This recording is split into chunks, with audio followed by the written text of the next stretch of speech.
Regulamentações absolutamente nucleares, pelo menos na mente da elite dos Estados Unidos, sobre minerais de terras raras. A reação deles foi absolutamente catastrófica. Trump ameaçou tarifas de 100%, mas teve que recuar nessa linguagem quando o mercado mundial despencou. A China está dobrando a aposta, dizendo que as regulamentações sobre terras raras são importantes porque são essenciais para o uso militar. Os Estados Unidos, bem, portanto, a China argumenta que tem o direito legal de manter a paz e a estabilidade mundial, garantindo que saibam como esses materiais estão sendo utilizados.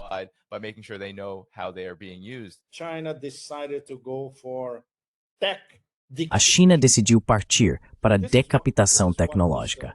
É isso que essa nova diretriz representa. Isso prova que Xi Jinping e o Politburo perderam completamente a paciência com as tolices do mestre de cerimônias do circo. Agora eles estão jogando duro. Observando a reação de Trump, dá para ver que desta vez o jogo duro realmente o atingiu em cheio. É muito simples. Se você quiser importar quaisquer terras raras da China, ou qualquer produto com mais de 1% de terras raras chinesas, precisará obter uma licença de exportação. É muito simples. Se você estiver conduzindo uma operação civil, não haverá problema. Isso se aplica a inúmeros países do sul global.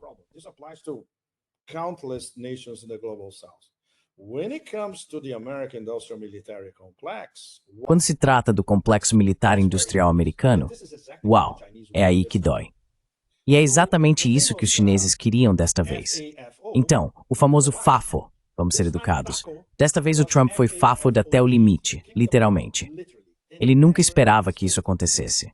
Vai levar, no melhor dos casos, 5 anos, mais provavelmente 10, para construir do zero uma nova cadeia de suprimento de terras raras, que é o que os EDs terão de fazer a partir de agora. Não vai acontecer. E em 10 anos, em todos esses setores de alta tecnologia que envolvem terras raras e minerais, a China estará muito à frente.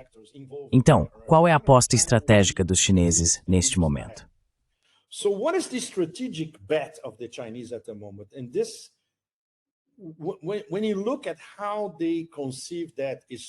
Quando você observa como eles concebem isso estrategicamente, e por que agora, percebe os méritos dos planos quinquenais e dos planos quinquenais subsequentes, que aliás foram aplicados com grande sucesso no desenvolvimento de Xinjiang e do Tibete, o que em séculos anteriores era chamado na China clássica de regiões ocidentais. Eles fizeram uma aposta em 1999 com a campanha Go West para desenvolver essas regiões em ritmo acelerado, e isso sempre ocupou um lugar muito especial em cada plano quinquenal subsequente. O mesmo vale para o Made in China 2025, lançado há 10 anos, portanto também 2 planos quinquenais subsequentes. Eles disseram, veja, até 2035 precisamos ser, se não o líder, pelo menos estar entre os 2 ou 3 primeiros nesses 10 setores de alta tecnologia.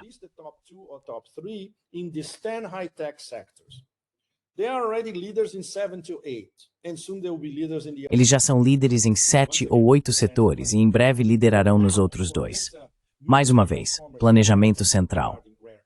Agora sobre essa diretriz do Ministério do Comércio em relação às terras raras. Aliás, o processamento e o refino são controlados pela China, até 90% do mercado. Muito, muito importante. É simples. A aposta estratégica deles é que conseguirão fechar sua lacuna em semicondutores. Ainda tem uma lacuna em relação aos Estados Unidos, muito mais rápido do que os Estados Unidos podem reconstruir sua cadeia de suprimentos de terras raras. E, claro, qualquer esforço mais amplo de reindustrialização. Então, essa é uma aposta muito ambiciosa. Se os chineses estão fazendo isso, é porque calcularam tudo em detalhes e disseram, nós conseguimos fazer isso. Por quê?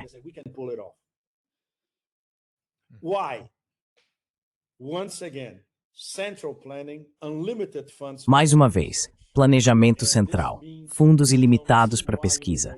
E isso significa, desde a Universidade de Tsinghua, que hoje em dia é a principal universidade científica do planeta, até centros de pesquisa como a Huawei em Shenzhen, em todo o espectro.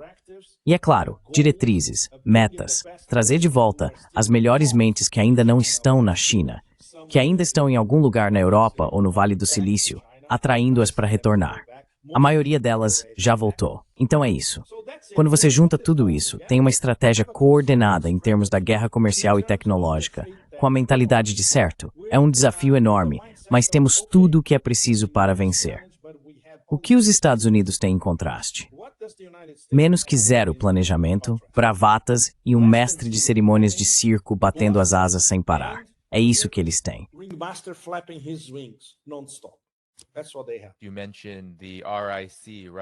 Você mencionou o RIC, Rússia, Índia e China, e como Trump basicamente isolou e provocou todos eles a seguirem seus próprios caminhos.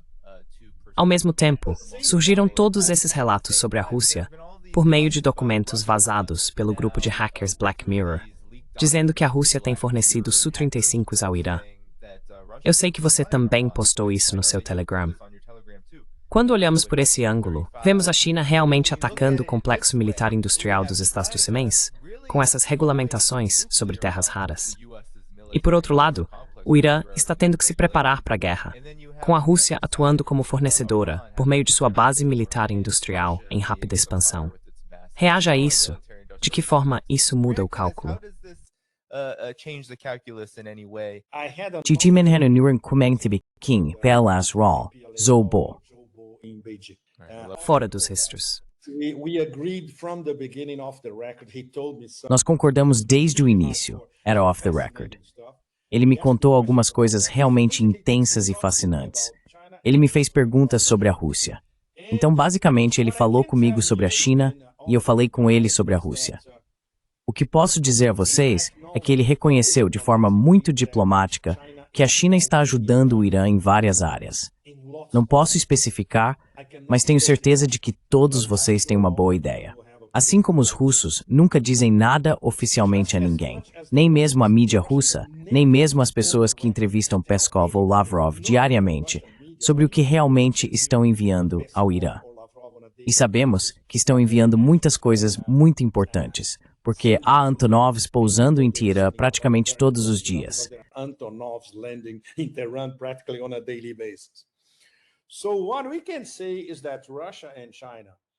O que podemos dizer é que Rússia e China, como parte de sua parceria estratégica interativa e sobreposta, juntamente com o Irã, também mantêm parcerias estratégicas entre si. E, obviamente, os três sabem muito bem que um ataque ao Irã, não diria que é praticamente certo, mas é algo que deve acontecer nos próximos meses. Toda essa tática de distração, sabe, Netanyahu enviando mensagens a Putin por meio de terceiros que não estavam interessados em Nova York. Isso é uma completa besteira. Ninguém acredita nisso, é claro. Então talvez o cronograma tenha sido adiado, digamos, para alguns meses a partir de agora, início de 2026 ou primavera de 2026. Não vai acontecer entre agora e o fim do ano, porque o principal objetivo neste momento é desviar a atenção do genocídio.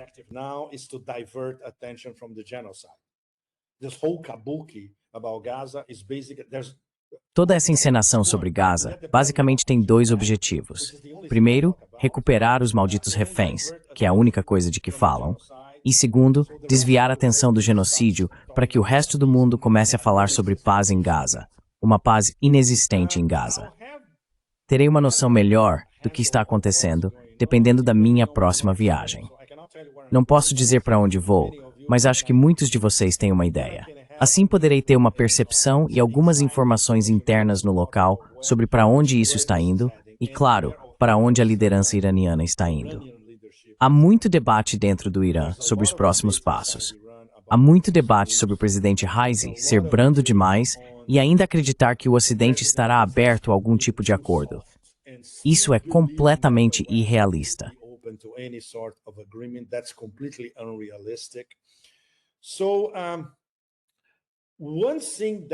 Uma coisa que os chineses e os russos sabem com certeza é que aconteça o que acontecer a seguir. Esse ataque ao Irã, quando acontecer novamente, será um ataque contra todos nós. Um ataque contra os BRICS, um ataque contra a OCS e um ataque contra os principais motores, tanto dos BRICS quanto da OCS. Portanto, não há ilusões em Pequim nem em Moscou. Embora Moscou sempre diga, nossa guerra não é na Ásia Ocidental, nossa guerra é aqui, em nossas fronteiras ocidentais. Isso é correto, mas eles precisam se organizar para uma resposta caso haja um ataque ao Irã. Isso é algo que, em muitos aspectos, eu diria que é um tema tabu em Moscou. É uma discussão muito sensível. É possível ter, por exemplo, bons debates com pessoas muito próximas às agências de inteligência, ou que trabalham nelas, ou com alguns dos membros mais francos de centros de pesquisa, não do Clube Valdai. Think tanks, not the Valdai Club. Valdai Club continues to be Atlanticist. I have many friends who are... O Clube Valdai continua sendo atlanticista. Tenho muitos amigos que são membros do Clube Valdai, mas eles ainda acreditam que pode haver um entendimento com o Ocidente. Acho que eles perderam aquele trem-bala. Do ponto de vista dessa mais recente movimentação chinesa no comércio de tecnologia, isso vira tudo completamente de cabeça para baixo, especialmente porque ninguém esperava que acontecesse tão cedo, de forma tão brusca e tão direcionada, certo? É algo que muitas pessoas em Moscou teriam esperado dos russos, no sentido de, ok, um golpe final contra aqueles gangsters de Kiev. E esse golpe final nunca vem. Há ameaças. Esta é uma linha vermelha. Esta é outra linha vermelha. Esta ainda é mais uma linha vermelha. Oh, this is a red line. Oh, this is another red line. Oh, this is still another red line. And a blow Chinese style like they Um golpe ao estilo chinês, como aquele que eles acabaram de infligir ao complexo industrial militar americano, com ares de pentágono, não está a caminho, pelo menos ainda não. Mais uma vez, é uma discussão muito delicada de se ter em Moscou. Ninguém vai te dar uma resposta sobre isso, e ninguém vai te oferecer uma explicação além da mente legalista de Putin, sua paciência taoísta infinita e tudo mais. Mas isso não vai bastar. Sabemos o que vai acontecer a seguir em termos desse kabuki de Tomahawks, além do fato de que a OTAN está agora totalmente fora de controle, intensificando sua guerra contra a Rússia, claro, com armas americanas. Mas o preço do ouro, da platina e das terras raras está sendo pago em euros inestimáveis, que, aliás, eles não têm.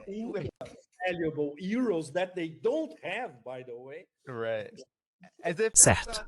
Como se isso não fosse a mesma coisa, Pepe. Comprar armas da OTAN, comprar armas dos Estados Unidos e depois usá-las com inteligência dos Estados Unidos e sob direção e operação dos Estados Unidos. É simplesmente de deixar a cabeça girando.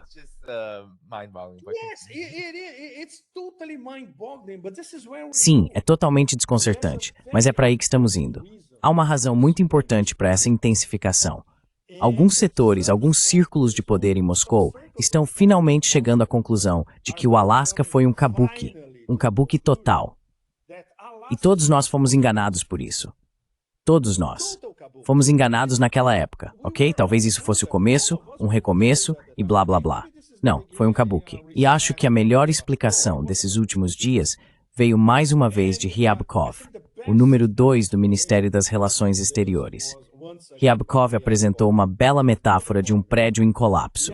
Ele disse que esse prédio está desabando e que as rachaduras agora chegaram aos alicerces.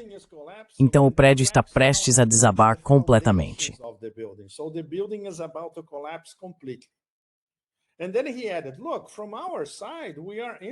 E então ele acrescentou, olha, do nosso lado, estamos interessados em, reconstruir essa estrutura o mais rápido possível. Mas não vemos nenhum interesse do outro lado em começar a fazer isso. Basicamente, Ryabkov está dizendo que as relações Rússia-Telsmol voltaram à estaca zero, ou talvez até abaixo disso. E então Putin, não me lembro se foi antes ou depois de Ryabkov, ou talvez durante o Valdai, disse, olha, se essa coisa dos Tomahawks continuar, então as relações da Rússia voltam, mais uma vez, à estaca zero. Pelo menos não há mais ilusões no Kremlin, no Ministério das Relações Exteriores, e certamente não no Ministério da Defesa. Aliás, para eles, os Tomahawks são como os Storm Shadow, como os Scalp. Eles sabem lidar com Tomahawks. Na verdade, já destruíram muitos Tomahawks. And in fact, they destroyed a lot of Tomahawks. Guess when? 7 years ago in Syria. Adivinha quando? 7 anos atrás, na Síria. Então, muita experiência em destruir Tomahawks. Isso não vai mudar nada no campo de batalha. E Putin também disse isso, não vai mudar nada no campo de batalha. Mas isso é muito sério. Os Estados Unidos estão fornecendo informações de inteligência de ponta para Kiev. Assim, Kiev, com o que já possui mísseis de longo alcance, pode atacar refinarias de petróleo e até oleodutos no interior da Rússia. A OTAN está entrando nesse jogo. Então, os Tomahawks, se forem fornecidos, também entrarão nesse jogo. Qual terá de ser a resposta russa? Outro ataque em Hermstein ou outro ataque em algum lugar remoto na Polônia? Eles fariam isso. Mais uma vez, com a mente legalista de Putin, provavelmente não. Então, sabe, o que está faltando à Rússia?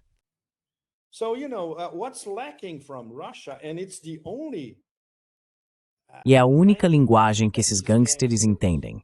Eu não diria respeito, mas pelo menos prestam atenção, algo como o que os chineses acabaram de fazer com o complexo militar industrial dos Estados Unidos. Algo nesse nível. E os russos ainda não chegaram lá. Eles continuam dizendo, sabe, ok, estamos conquistando uma vila por semana e tudo mais. Então, isso pode continuar por mais 10 anos. É ridículo. E há pessoas bem informadas em Moscou dizendo, olha, essa guerra já deveria ter terminado no ano passado. O que estamos fazendo aqui? Vamos até 2028, 2029, 2030. E então, em 2030, a OTAN diz que será a guerra da OTAN contra nós e ainda estaremos lutando na Ucrânia. Então, isso não faz sentido. Mas ok, é claro, há apenas uma pessoa que tem a resposta para todas essas perguntas. E ele não está falando.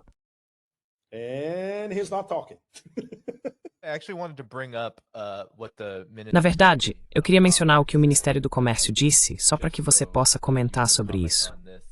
Sim, em relação à jogada de virada de mesa que a China fez, que se conecta ao seu ponto sobre o que está acontecendo com o Irã e a Rússia, talvez até assistência militar ao Irã, e também o próprio dilema da Rússia, tendo que lutar o que está se tornando uma guerra sem fim com a OTAN. Tudo isso vai acabar levando, como você disse, a um grande confronto. Um grande confronto, por causa de movimentos como esse. Quero dizer, esse é um movimento enorme. Foi isso que o Ministério do Comércio disse sobre isso em resposta a Trump.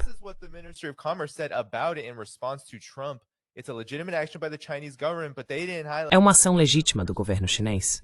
Mas a pessoa que publicou isso não destacou o que eu considerei a parte mais importante. A China, como um grande país responsável, aplica controles de exportação sobre os itens relacionados de acordo com a lei, a fim de defender melhor a paz mundial e a estabilidade regional, além de cumprir obrigações internacionais de não proliferação e outras. Isso porque, com os minerais de terras raras e os frequentes conflitos militares no mundo, a China observou os usos importantes dessas terras raras médias e pesadas no campo militar. E é isso.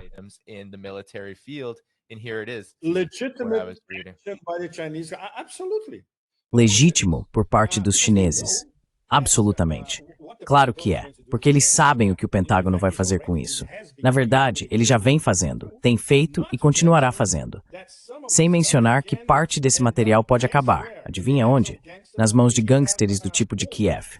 Ou pior, um ISIS recondicionado espalhado por aí. Você consegue imaginar uma espécie de ramificação seminuclear do movimento islâmico do Turquestão Oriental, o ETIM? Uigures. Uigures radicais doutrinados pelo M6 e pela CIA. Claro. E o M6 e a CIA entregariam essas armas a essas pessoas facilmente.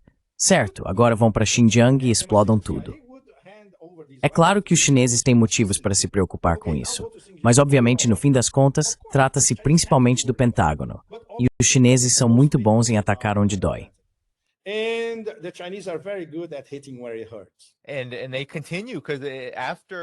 E eles continuam, porque depois da resposta às regulamentações sobre terras raras, não sei se você viu isso, eles fizeram o seguinte. O The Cradle, ao qual você também contribui, informou que o Ministério das Relações Exteriores da China declarou: lutaremos até o fim. É o que eles vêm dizendo desde o início da guerra comercial. Mas essa foi a medida que tomaram em outubro, enquanto falamos. Em outubro, impuseram sanções às subsidiárias norte-americanas de uma empresa sul-coreana de construção naval. O governo chinês também prometeu lutar até o fim na guerra comercial.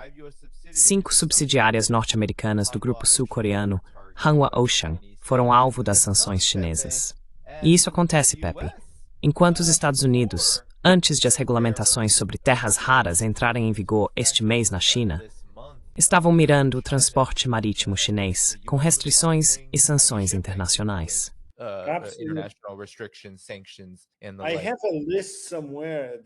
Eu tenho uma lista em algum lugar, Dani. Acho que não vou conseguir encontrá-la agora. Mas tudo que os Estados Unidos estavam sancionando antes de os chineses perderem a paciência São fileiras e mais fileiras de empresas em todos os setores.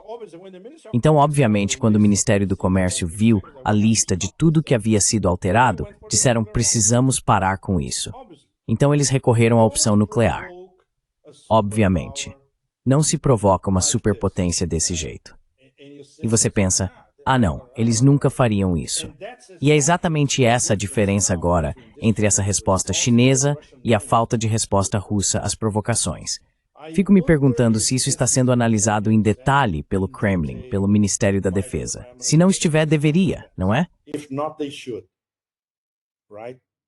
And obviously, when they look at this, E obviamente, quando eles olham para esse eixo sionista absolutamente horrendo, o contínuo Trump-Netanyahu, o poder dos apoiadores e doadores sionistas por trás de Trump. Você viu, não viu? Você viu Adelson, você viu eles, você os viu em ação, todos eles em ação. E é assustador. É assustador. É absolutamente assustador, certo? E você soma tudo isso à mentalidade russofóbica das elites americanas e das elites anglo-americanas como um todo. Quando você junta tudo isso, e claro, o estado de espírito de vassalagem das elites europeias russofóbicas. Quando você junta tudo isso em relação à Rússia, os russos, a essa altura, já deveriam saber em detalhes que a guerra eterna contra eles é uma guerra eterna. that the forever war against them is a forever war. Really. And there will be no respite. Sério. Period. E não haverá trégua. So they have two Ponto ways to final. deal with that. Então eles têm duas maneiras de lidar com isso.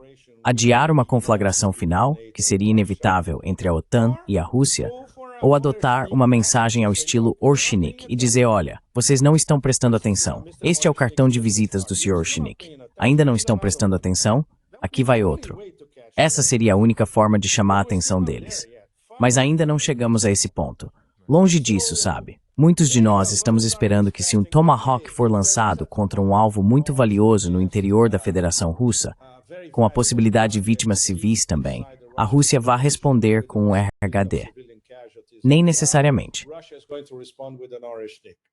Not necessarily. We don't know. Probably not. And then Putin. Nós não sabemos. Provavelmente não. E então o Putin vai inventar outra desculpa. Então, sabe, acho que está chegando ao ponto crítico. Tudo isso. Está chegando ao ponto crítico. E isso não depende de uma vitória total russa nos próximos meses, porque não haverá uma vitória total nos próximos meses. A coisa vai se arrastar e se arrastar.